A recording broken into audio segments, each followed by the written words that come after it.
ಗದಗ ಜಿಲ್ಲೆಯ ಡಾಂಬಾಳ ಗ್ರಾಮದಲ್ಲಿ ಒಂದು ಶ್ವಾನ ತನ್ನ ವಿಶಿಷ್ಟ ವರ್ತನೆಯ ಮೂಲಕ ಎಲ್ಲರ ಗಮನ ಸೆಳೆದಿದೆ. ಗ್ರಾಮದಲ್ಲಿ ಯಾರೇ ಮೃತಪಟ್ಟರೂ ಈ ಶ್ವಾನ ಅಂತಿಮ ಯಾತ್ರೆಯಲ್ಲಿ ಭಾಗವಹಿಸಿ ಸ್ಮಶಾನದವರೆಗೆ ತೆರಳುತ್ತಿದೆ.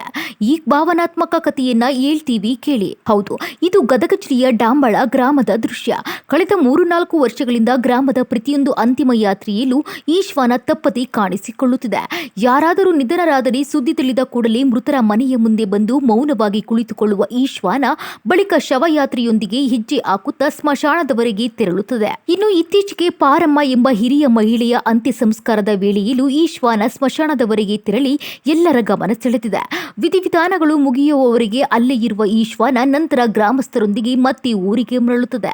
ಮಾನವರು ಮತ್ತು ಪ್ರಾಣಿಗಳ ನಡುವಿನ ಬಾಂಧವ್ಯ ಎಷ್ಟು ಗಾಢವಾಗಿರಬಹುದು ಎಂಬುದಕ್ಕೆ ಡಾಂಬಾಳ ಗ್ರಾಮದ ಈ ಶ್ವಾನವೇ ಜೀವಂತ ಸಾಕ್ಷಿಯಾಗಿದೆ.